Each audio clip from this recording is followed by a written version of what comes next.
안녕하세요, 선생님. 저는 성신여자대학교 경제학과 1, 2학번 이윤형입니다.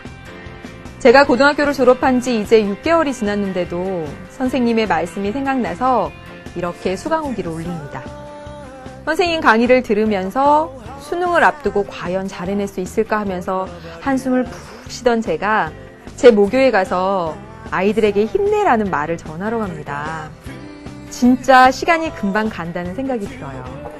제가 선생님처럼 긍정의 말을 잘할 수 있을지 매우 떨립니다. 제가 긍정의 말 하나요? 하지만 선생님께서 제게 가르쳐주신 긍정의 힘을 그런가요? 저도 제 후배들에게 나눠주려 합니다. 저작권료 내야 하나요? 제가 이렇게 지금 윤영이 글을 읽었으니까 제가 내야 하나요? 고등학교 생활을 그냥 사라지는 것이 아니라 후배들이 살아내는 오늘이 되기를, 당연한 것을 한 번 더 당연하지 않게 생각해 보기를, 아무것도 두려워하지 말고 그들의 날개를 마음껏 펼치기를 응원하고 오겠습니다. 항상 감사합니다. 2012년 7월 13일 이윤형 학생. 이름이 참 이쁘네요. 윤형. 음악 추천은 빛나 학생의 범퍼카. 빛나 학생이 추천했고요. 범퍼카 데이브레이크입니다. 데이브레이크입니다.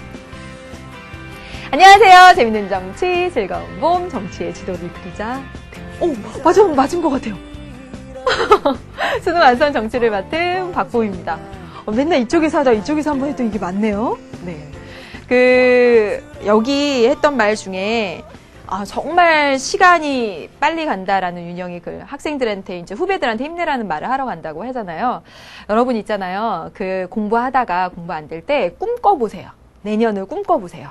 그래서, 내가 후배들한테 가서, 나는 작년에 이렇게 공부를 했고, 그래서 잠은 몇 시간 잤고, 이런 말을 할 꿈. 또, 여행을 다닐 그런 생각. 또는 하루 종일 빈둥거리면서 TV를 보고 드라마를 봐도 양심의 가책을 느끼지 않을 그런 생각들을 막 해보세요.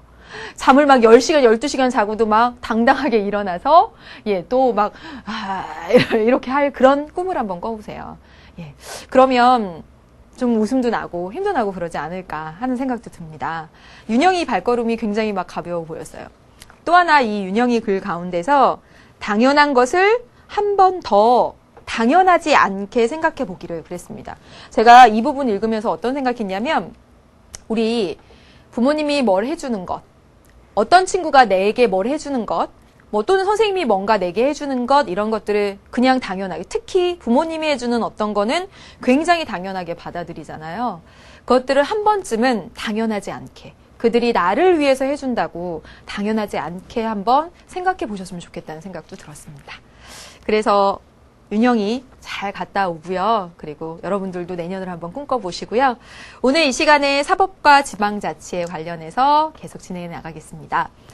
우리 이번 시간은요, 사법과 지방자치 문제 찜꽁한 학생들 먼저 소개하고 가도록 하죠. 보여줘요. 15, 테마 15, 행정과정과, 사법과 지방자치요. 사법과 지방자치 문제 2번은 말하는 대로, 맘먹은 대로, 생각한 대로 되는 예. 2번은 마음의 농부 상담사 송혜진, 3번은 송혜진, 5번은 한국교원대학교 13학번 나화연, 7번은 수능 만점의 도전, 절실한 김민주, 8번은 미래의 EBS PD 황태우. 이렇게 됩니다. 네, 여러분 지난 시간에 어디까지 공부했는지 기억나시죠? 사법부로 넘어왔습니다. 사법권의 독립, 그리고 법원의 조직, 재판의 종류, 그리고 헌법재판소의 권한, 이렇게 세 가지였어요. 그 가운데 지난 시간에 사법권의 독립 먼저 봤습니다. 사법부 법원의 독립뿐만 아니라 법관의 독립, 그리고 목적은 국민의 권리 보호, 자유와 권리 보장에 있다. 그리고 여러분 법원의 조직을 봤습니다. 기억나세요? 문제통에서 살펴봤던 거. 지방법원, 고등법원, 대법원, 2심을 경미한 사건의 경우에는 지방법원에서 할 수 있다. 항상 고소만 할 거냐? 이렇게 외웠었죠. 그리고 항고, 재항고 이렇게 외웠었습니다. 그러면 여러분, 우리 법원의 조직, 우리 교재에 있는 거 통해서 조금 더 부가해서 보도록 할게요. 여러분 여기 대법원, 고등법원, 지방법원 이렇게 봤는데요. 왜 순서가 여러분 대법원, 고등법원, 지방법원 이렇게 순서대로 나와 있어야 되는데 여기 특허법원이 이 사이에 꼈을까요? 그 이유가요.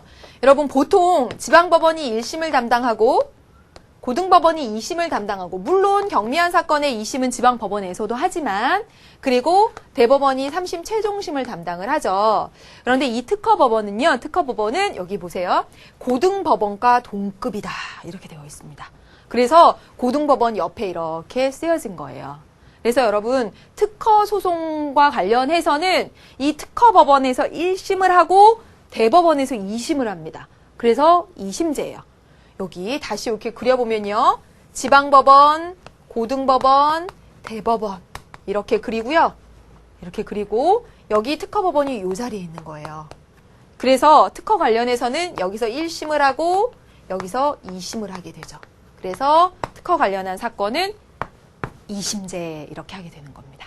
그래서 여기다 이렇게 쓰여진 겁니다. 그 다음에 볼게요. 그렇다면 행정법원이나 가정법원은요. 지방법원급인 겁니다. 급이 요 지방법원급이에요. 그래서 요 밑에 이렇게 쓰여진 거예요. 그럼 보겠습니다. 대법원은 법원 조직 내 최고 법원이다. 그래서 상고, 재항고 사건의 심판 맞죠, 여러분? 그 다음에 법원은 명령규칙 처분 심사권을 가지고 있잖아요. 그 최종 심사를 바로 대법원에서 합니다. 그리고 여러분 기억하셔야 될 것, 3심이 기본이 되는데, 3심이 기본이 되는데, 이 선거는 방금 전에 보셨죠? 특허 관련해서 특허 분쟁, 특허 재판은 2심이다라고 방금 봤잖아요. 마찬가지로 3심이 원칙이지만 예외적인 것들은 좀 알아두셔야 되죠. 선거소송 여기 한 번 하는 것들이 있고 선거소송 여기 2번 하는 것들이 있습니다. 보세요. 대통령, 국회의원, 광역자치단체장 등에 있어서의 선거소송은 대법원에서 단 한 번 합니다. 단심. 단 한 번 해요. 대법원에서 단 한 번. 그래서 여기서 한 번 하는 게 마지막. 그런데 지방의회 의원이나 기초자치단체장에 대한 선거소송 여기서는 요 사람들은 여기서 1심을 하고 대법원에 가서 2심을 하죠. 그래서 선거재판은 국회의원, 대통령 등등에 있어서는 단심제고 그 밖의 자리에 대해서는 2심으로 진행된다라는 것 기억을 하시면 돼요. 그 다음에 보겠습니다, 여러분. 특허 봤고요. 그 다음에 지방법원 보면 단독부 1심과 합의부, 단독판사 1명 있는데 합의부는 3명 있는데. 그래서 이 단독부에서 1심을 하는 경우 이 합의부에서 2심을 하게 되는 그림 살펴보셨었죠. 그렇죠. 그래서 지방법원에서 단독부 1심, 합의부 2심에서 2심을 지방법원에서 하는 경우도 있다. 이렇게 공부를 했었습니다. 행정법원은 행정소송을 담당하고, 행정소송 어디서 배웠죠? 행정부 할 때. 법원의 행정부 통제 제도 중에 하나. 행정기관이 위법한 처분 등으로 국민의 권리를 침해했을 때 법원에다 제기해서 저 행정기관이 저의 권리를 침해했어요. 이거 판단해 주세요. 이렇게 하는 거죠. 그래서 행정법원이 1심을 담당하게 되고요. 고등법원, 대법원 이렇게 올라갑니다. 가정법원은 가정법원 가사사건이나 소년보호사건 등을 담당을 하죠. 이렇게 나눠졌습니다. 그렇다면 여러분 여기서 이제 선거소송에 대한 얘기가 나오는데 선거소송이 뭔지에 대해서는 문제풀이를 하면서 말씀을 드리도록 할게요. 그래서 민사소송, 형사소송, 선거소송의 차이점 등을 간략하게 문제풀이 가운데서 말씀을 드리겠습니다. 이제 여기 보겠습니다. 공정한 재판을 위한 제도들 이렇게 있잖아요. 예, 여기 이 내용들 한번 우리 교재 100페이지에 역시 있는 내용들을 읽어보면서 확인을 하겠습니다. 공정한 재판을 위한 제도들 첫 번째 신급제도 나와 있죠. 그래서 신급제도 의미 지난 시간에 이미 설명을 드렸어요. 추가적으로 좀 보면 같은 사건에 대해서 급을 달리하는 법원에서 급이 다르죠? 지방, 고등, 대법원. 급을 달리하는 그런 법원에서 여러 번 재판받을 수 있게 하는 제도가 신급제도입니다. 신급제도를 두는 이유는 신중한 소송 절차, 심판으로 공정성, 재판의 공정성을 확보하기 위해서다. 이렇게 나옵니다. 그래서 3심제가 기본이에요. 심판의 결과에 불복할 경우 3번까지 재판받을 수 있게 하는 것. 그런데 여러분 3심제 여기 예외가 있죠? 방금 전에 사실 봤습니다. 그래서 선거재판, 1심제, 단심제로 되는 경우 대통령, 국회의원, 비례대표, 시도의원, 시도지사에 대해서는 단심제로, 2심제로 되는 경우는 지방의회 의원 선거 또는 시군구, 기초자치단체장에 대해서는 2심제. 그리고 여러분 특허재판 2심. 아시죠? 그리고 여러분, 공정한 재판을 위한 제도, 지금 신급 제도에 대해서 보고 있습니다. 그래서 3심제가 원칙인데 예외적으로 이런 경우들이 있다. 예외니까 기억을 하시고, 그 다음에 공정한 재판을 위한 제도 또 하나 볼게요. 국민참여재판 이거 나왔습니다. 국민참여재판은 그간에 우리가 노트 필기를 하거나 해서 배운 적이 사실은 없습니다. 좀 부과돼서 들어간 거예요. 수능 완성에서. 법과 정치에서는 이렇게 선생님도 설명을 꼭 하거든요. 그런데 정치에서는 얘가 따로 출제될 가능성은 거의 작아요. 예. 그래서 이따가 우리 문제 몇 번이냐면 3번 문제 풀이하면서 조금 자세히 설명을 드릴 텐데, 여기 보시면 이렇게 생각을 하시면 돼요. 국민참여재판은 여러분 배심원제도 아시죠? 배심원제도. 미국 배심원단 딱 가서. 그래서 일반 국민이 참여해서 이제 재판 과정에 참여하는 것인데, 우리나라에선 국민 참여 재판이라고 부릅니다. 배심원제도 정도로 생각하시면 되는데, 미국식의 배심원제도랑은 좀 다릅니다. 그 얘기도 문제 풀이하면서 드릴게요. 일반 국민이 배심원으로 참여하는 재판입니다.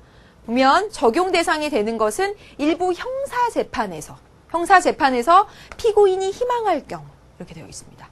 그렇다면 형사재판이 뭔지도 알아야 되겠고, 예, 민사재판과 형사재판의 차이를 좀 아셔야 되겠고, 그래서 문제 3번 풀이하면서 그 얘기를 말씀드릴 거고요. 그래서 여기 보시면 배심원제도 같은 건데, 이 정도 알아두시고요. 배심원제도 같은 건데 형사재판에서 범죄 혐의를 받는 피고인이 나 국민참여재판 받고 싶어요 라고 희망했을 때 국민참여재판으로 진행이 된다라는 겁니다.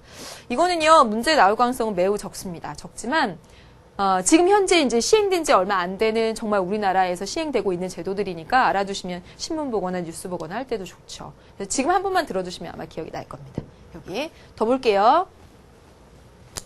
그 다음에 공정한 재판을 위한 제도로 재판의 원칙들, 공개 재판을 하거나 증거 재판을 하는 것 다 공정한 재판을 위한 제도입니다. 그래서 이 재판은요, 재판 과정은 크게 두 부분으로 나누면 이렇게 나눌 수 있습니다. 심리와 판결, 이렇게 두 부분으로 나눌 수 있어요.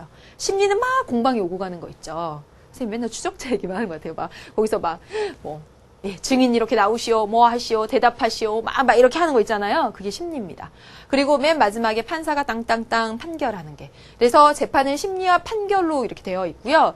이 재판 과정은 국민에게 공개하도록 되어 있습니다. 그래서 공개를 원칙으로 합니다. 밀실에서 그들끼리 막 법의 위압감을 막 주는 상태에서 그렇게 공개도 안 하고 하면 좀 공정한 재판이 이루어지지 않을 가능성이 크잖아요. 그래서 이렇게 공개하도록 합니다.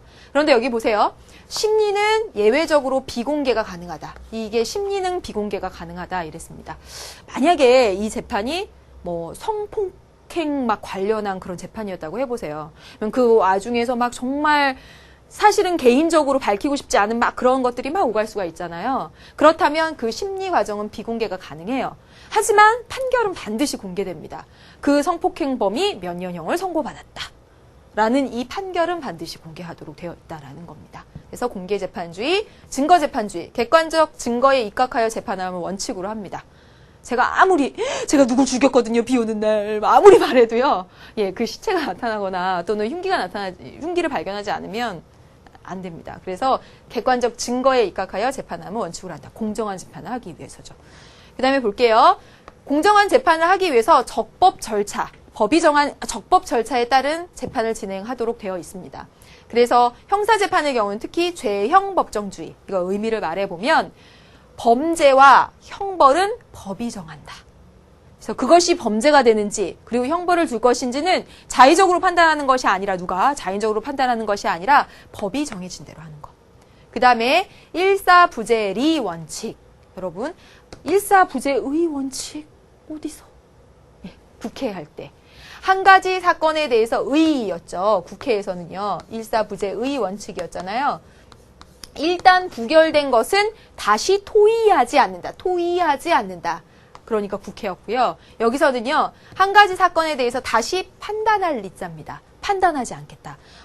재판 과정을 거쳐서 확정 판결이 난 그 사건에 대해서 다시 와가지고 다시 한번 해보자. 다시 판단하지 않는다. 그래서 일사부재리 원칙, 묵비권 행사의 보장 이런 것들, 공정한 재판을 위한 적법 절차들입니다. 예. 그러면 여기까지 해당되는 내용들을 문제 1, 2, 3, 4번 차근차근 보면서 또 심화된 얘기들도 좀 해보고 이렇게 하도록 하겠습니다. 문제 1번부터 먼저 볼게요. 문제 1번은 2012년 수능 문제입니다. 이 문제가 출제되면서 이거 법과 정치에도 출제돼도 딱 맞는데 이렇게 딱 출제가 됐어요. 정치 그다지 막 정치스럽지는 않았던 것이지만 이렇게 그래서 이렇게 날 수도 있구나. 한번 자극을 딱 주더라고요. 그래서 사법부 쪽은 법 쪽에 가까운 거니까 안 날 거야. 이렇게 했다가 뜨끔해가지고 어느 정도는 기본적으로는 해두어야 되겠구나. 교과서에 나왔다면 해야 되겠구나라는 것을 다시 한번 각성시킨 그런 문제였습니다. 가에 들어갈 내용, 법원에서 기본권을 보호하기 위해 운영되는 제도적 장치들은 무엇이 있나요?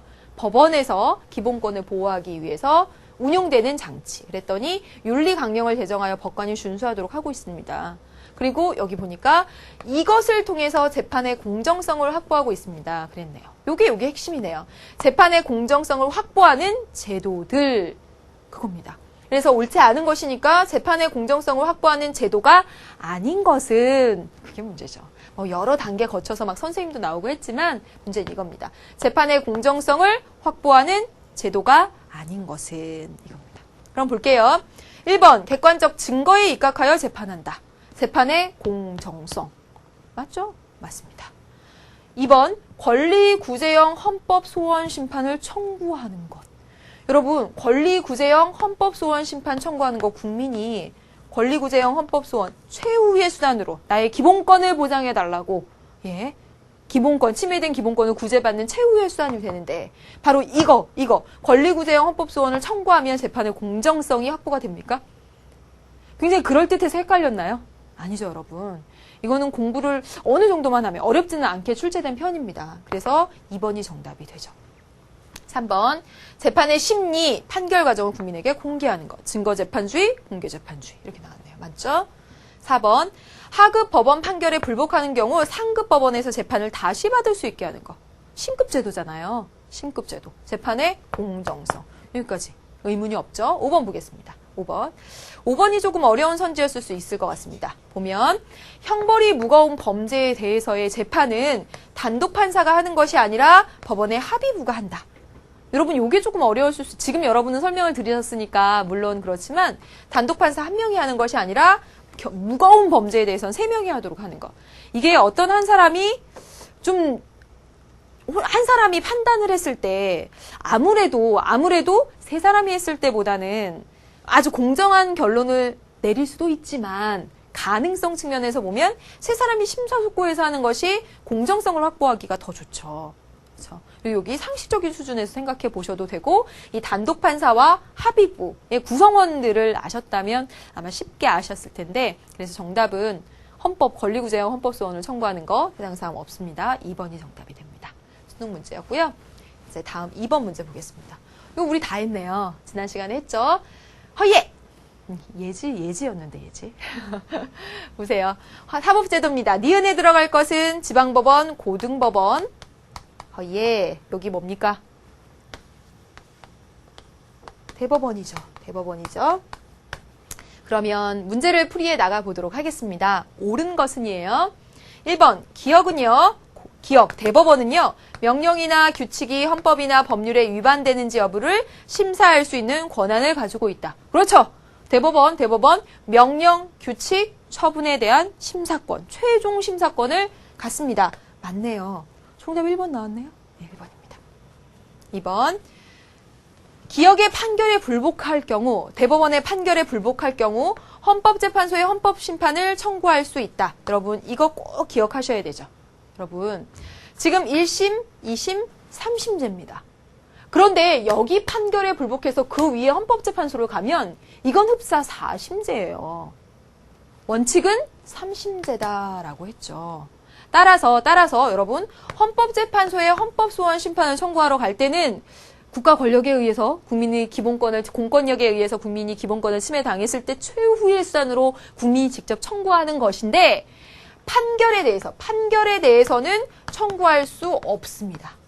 왜냐하면 판결에 대해서 청구해버리면 판결에 불복해서 4심 이렇게 가는 것과 마찬가지가 되니까 사심도 이런 거 없는 거잖아요. 그래서 여러분 헌법재판소에 헌법소원 심판을 청구하는 사유로서 그 아래 대법원의 판결의 불복, 판결에 대해서는 청구할 수 없다. 꼭 기억을 해두세요. 그래서 불복할 경우 간다. 이거는 틀린 말입니다. 틀린 말입니다. 3번 갈게요. 니은은 고등법원은 국회의원 선거소송의 1심을 담당한다. 여러분 선거소송 1심, 2심, 3심이 원칙인데 기본인데 선거소송은 어떤 것은 고등법원에서 시작해서 여기서 1심에서 여기 2심 가는 여기서도 고등법원에서도 선거소송을 하고 그리고 대법원에서도 선거소송을 합니다.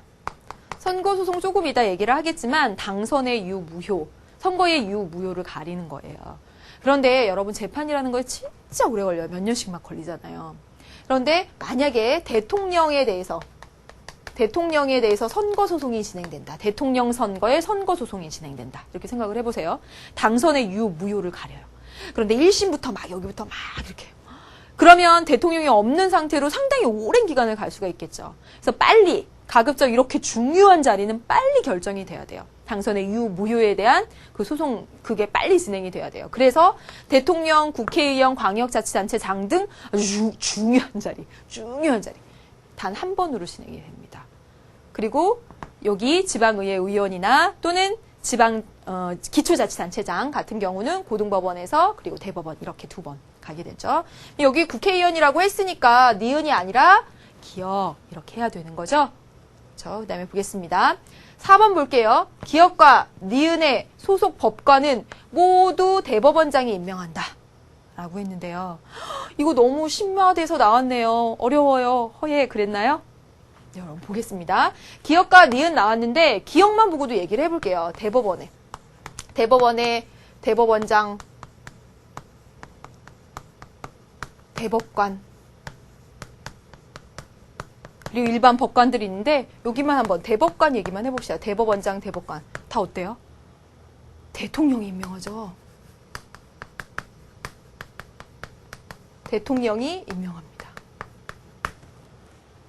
생각나시나요, 여러분? 국무총리, 감사원장, 그 다음에 헌법재판소장, 그 다음에 대법원장, 대법관, 대통령이 임명합니다. 여기 대법원장이 임명한다. 이들만 봐도 아니에요. 여기 소속된 모두 대법원장이 임명한다. 틀렸습니다. 그래서 아니고요. 5번.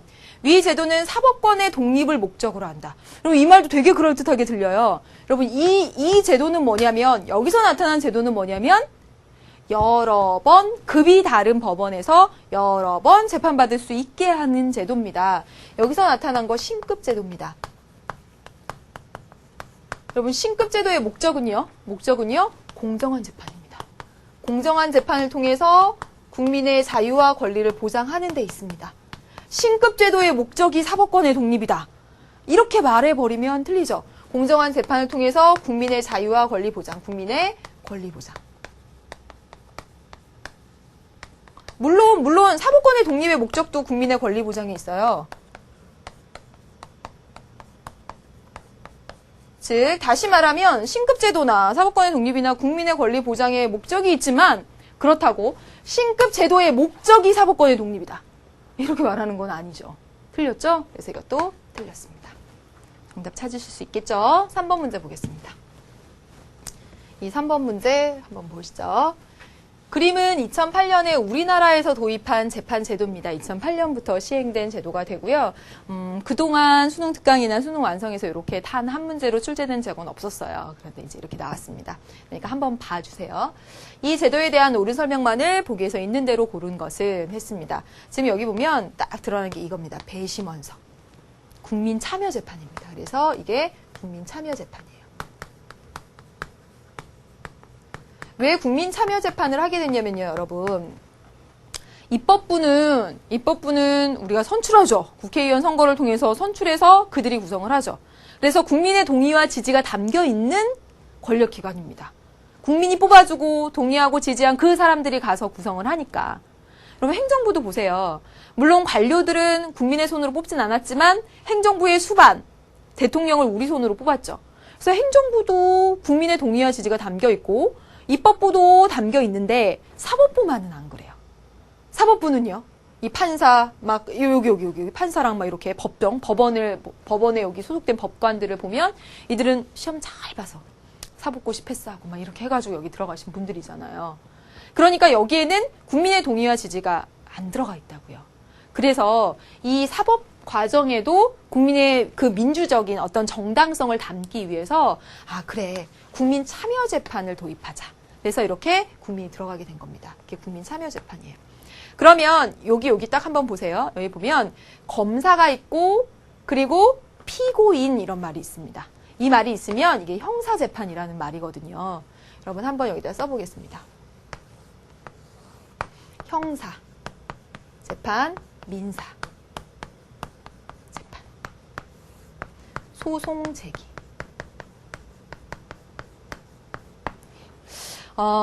그 형사재판하고 민사재판의 차이는 여러분 형사재판은요, 그것이 범죄인지 아닌지의 여부를 따져서 형벌을 주고자 하는 재판이에요.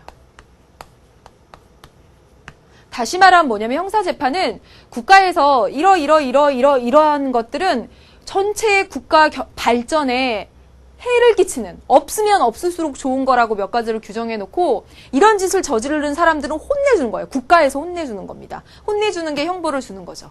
예를 들면 살인, 폭행 이런 것들은 없으면 없을수록 좋은 거죠. 그래서 국가 차원에서 이런 건 범죄야. 그리고 이걸 저지르는 애들은 있지? 내가 형벌을 줄 거야. 이겁니다. 그래서 이 형사사건의 소송 제기는 국가의 대표인 검사가 하게 됩니다. 개인이 할 수 없는 거예요. 만약에 이런 것들을 그냥 내버려 두잖아요. 개인 간에 처리하라고 내버려 두잖아요. 자꾸 추적자 얘기하는데. 그럼 권총 가지고 있는 사람이 막 서로 내 딸을 죽였어 빵! 막 이렇게 하고 막 무서워서 그렇잖아요. 그래서 이 범죄인지 아닌지 여부를 가려서 형벌을 주는 것은 국가에서 이 대표인 검사가 소송을 제기해서 진행을 하게 되고요. 이제 이 범인으로 이제 그 혐의를 받는 사람, 그래서 혐의를 받는 사람을 피의자라고 하고 나중에 이 사람을 피고인이라고 부릅니다. 네. 그런데 이 민사는 뭐냐면요. 개인 간의 분쟁 다툼인데 여러분 이건 이렇게 설명하는 게 가장 좋습니다. 형사는 바로 그런 거예요. 학교에서 폭행이나 절도 이런 건 안 일어날수록 좋죠. 그래서 폭행이나 절도가 일어나면 어떻게 해요? 선생님, 검사, 내가 일로 와! 그래갖고 네가 훔쳤는지 안 훔쳤는지, 때렸는지 안 때렸는지 제가 막 판단해서 학생부로 막 넘기고 막 이러잖아요. 이게 바로 형사입니다. 그런데 학생들 둘 간에 연필을 빌려주고 샤프를 빌려줬는데 막 서로 막 네가 안 주지 않았냐 뭐 했냐 막 이러면서 다투고 있어요. 그럼 제가 가서 이것들 학생 무릎 꿇고 가겠어. 그러면은 저보고 이상하다고 생각하죠. 돈 금전 거래나 그런 거에 있어서는 학교에서 학생부 끌려가지 않아요. 돈을 빌려줬는데 안 갚았네 막 이런 거는. 그런 건 어떻게 하냐면 아이들끼리 싸우고 있으면 제가 가서 네가 언제까지 빌렸니? 10,000원을 빌렸구나.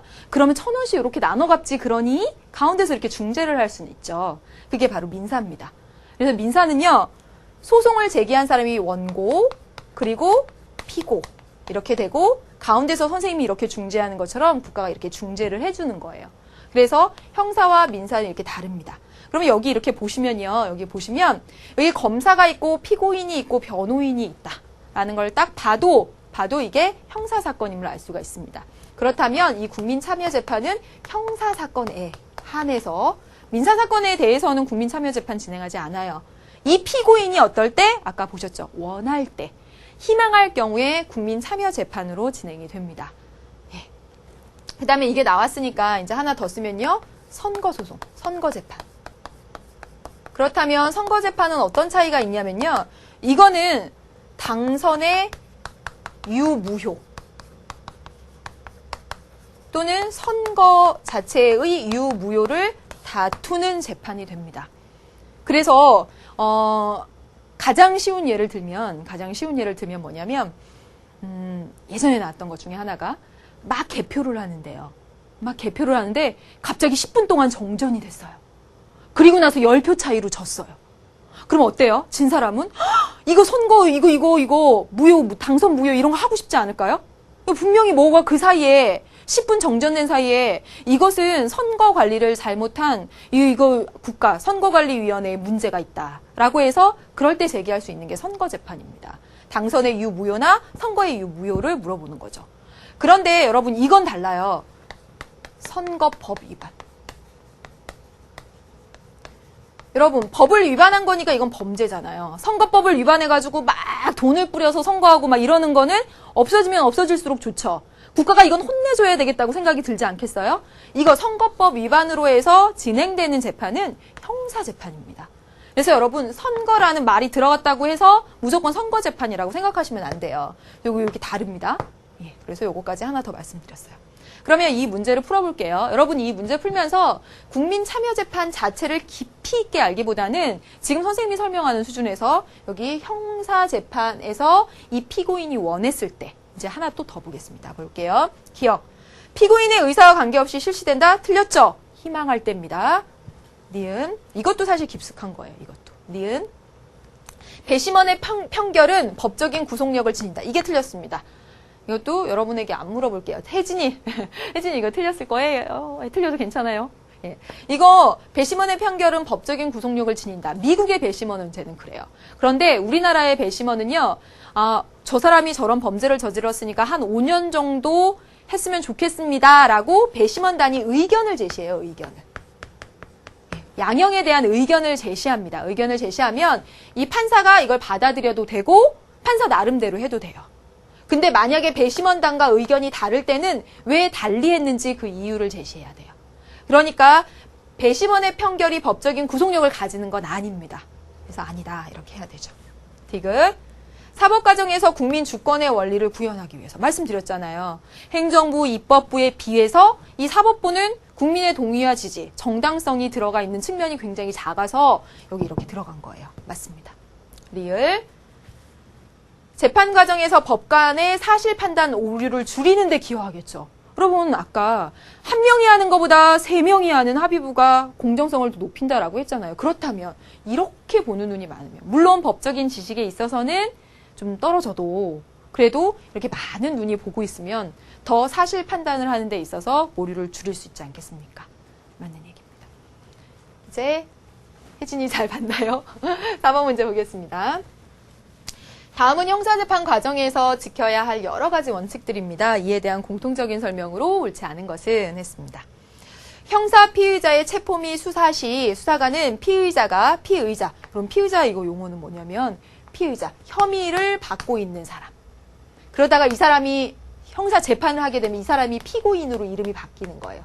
재판이 진행되면 이름이 이렇게 바뀌어요. 이때는 혐의를 받고 있는 사람.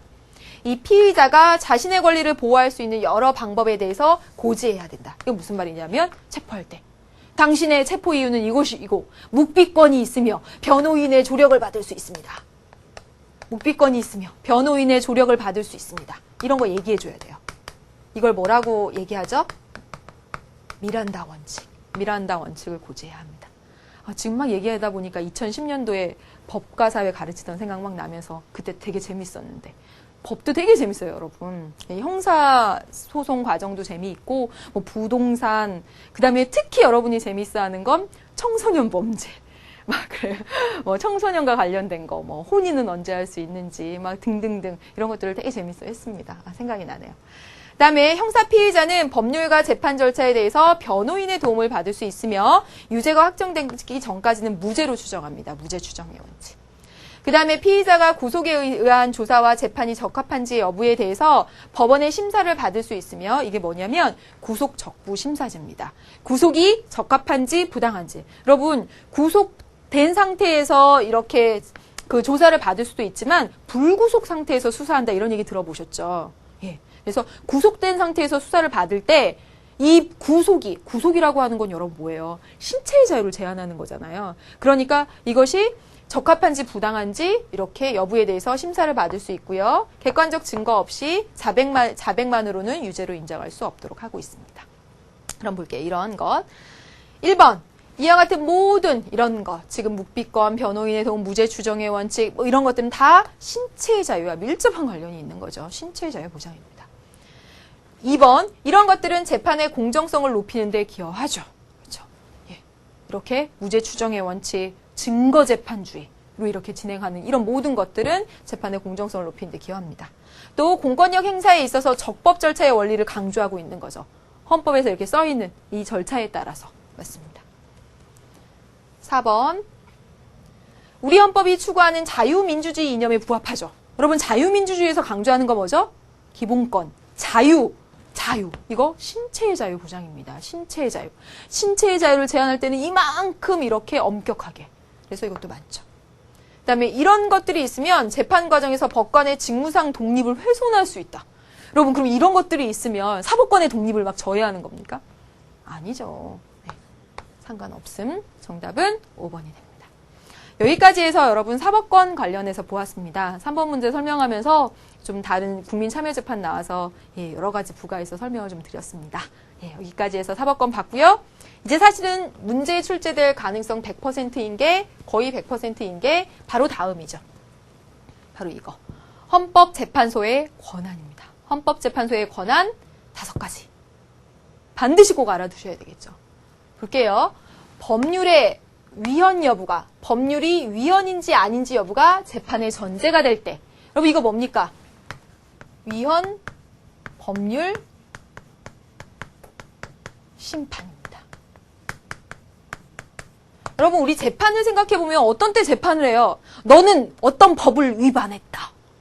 그래가지고 끌려가는 거잖아요. 끌려가가지고 막 이제 재판이 진행되는 거잖아요. 어떤 법을 위반했어. 너는 위법한 행위를 했어. 그래가지고 끌려왔는데 여러분 잘 보세요.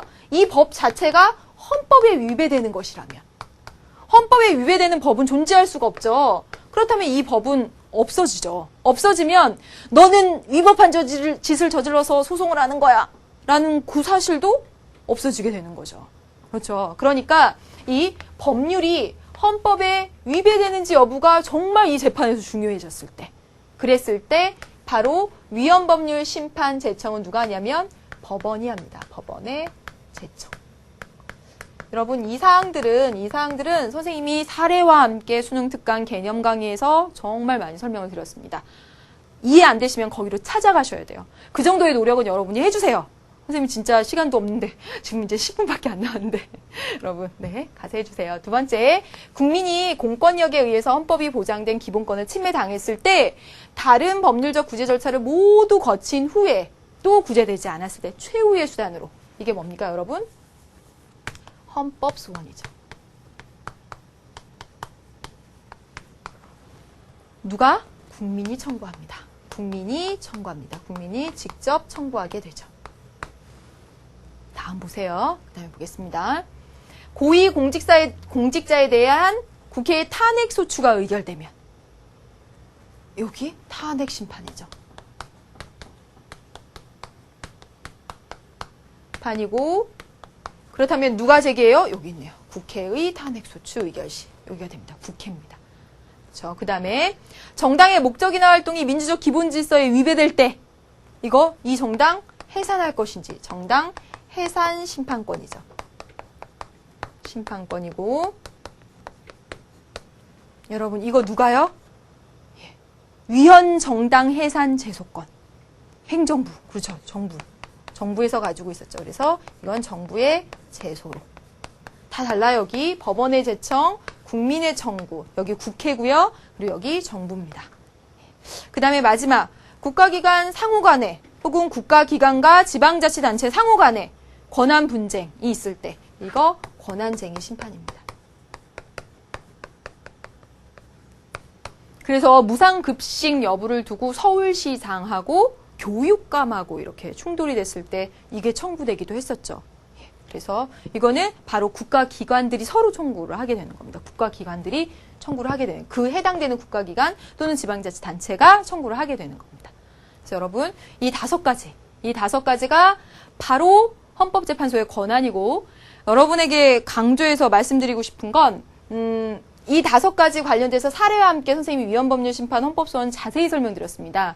그리고 수능특강에서 심화돼서 나아가서 한 발 더 나아가서 결정의 유형들까지 말씀을 드렸어요. 여러분 생각이 안 나시면 이거 딱 멈춤하시고 아니면 이거 얼마 안 남았으니까 끝까지 들으시고 반드시 수능특강 가서 다시 한번 듣습니다. 꼭이요. 여러분, 휘리릭 휘리릭 휘리릭 빨리 가는 것이 중요한 것이 아니라 제대로 확실하게 공부하는 것이 더 중요합니다. 그러면 여기 관련된 사항들 문제풀이를 해 나가 보도록 할게요. 104페이지 5번 문제입니다. 라화연. 이 라씨 너무 좋으네요. 라화연. 라. 기억에서 디귿에 대한 설명, 옳은 설명을 보기에서 고른 것은 했네요. 여러분, 이 문제 풀어내기 위해서는요, 지금까지 설명한 내용들 지금 5가지 아주 간략하게 봤는데 그 내용이 그냥 잘 이해가 안 된 학생들은 이 문제도 잘 풀어낼 수 없습니다. 그러니까 이 문제 풀기 전에 수능 특강으로 가는 게 맞습니다. 그럼 볼게요. A대 총학생회는 높은 대학 등록금 때문에 헌법상 기본권을 침해당하고 있으므로 헌법소원을 제기했다. A대학교 총학생회. 국민입니다. 국민이 여기 헌법상 기본권, 뭐 교육이나 뭐 이런 거겠죠. 뭐 이런 평등권 뭐 이런 거겠죠. 이것과 관련해서 내 기본권을 침해당했다고 헌법소원을 제기하기로 했네요. 헌법소원에 2가지 있습니다. 권리구제형 헌법소원과 위헌법률심사형 헌법소원인데 여기서 나타나는 건 권리구제형 헌법소원입니다. 내 침해된 권리를 구제해달라고 최후의 수단으로. 2번째 볼게요. 종교적 신념을 들어서 병역을 거부한 혐의로 기소된 B씨는 앞서 제기한 위헌 제청이 기각되었으므로 빠른 시일 내에 헌법소원을 제기할 계획이라고 말했다. 여러분, 병역 거부를 한 혐의로 기소됐습니다. 그러면 현재 뭐 중이에요? 기소, 소송이 제기된 중이라는 거예요. 병역은 국가가 지은 의무인데 그걸 안 했으니까 여기 지금 재판 중인 거예요. 재판 중에. 재판 중에 얘는 병역법 위반으로 지금 재판 중인 거죠. 근데 얘가 생각하는 거예요. 이 병역법의 그 조항 자체가 헌법에 위배된 거 아니야? 헌법에 위배되면 그 조항이 없어지죠. 그럼 얘가 처벌받을 일도 없어지잖아요. 그러니까 얘는 그 조항이 헌법에 위배된 거 아닙니까? 이거 헌법에 위배된 거 아니에요? 헌법에 위배되는 거 아니냐고, 위헌 법률이 아니냐고, 이거 제청해달라고 법원에 신청을 했는데, 위헌 제청을 신청을 했는데 기각됐습니다. 기각. 위헌 제청을 신청했는데 안 해줬어요. 그러면 직접 헌법소원 제기하죠. 이때 헌법소원은 뭐냐면 위헌법률 심사형입니다.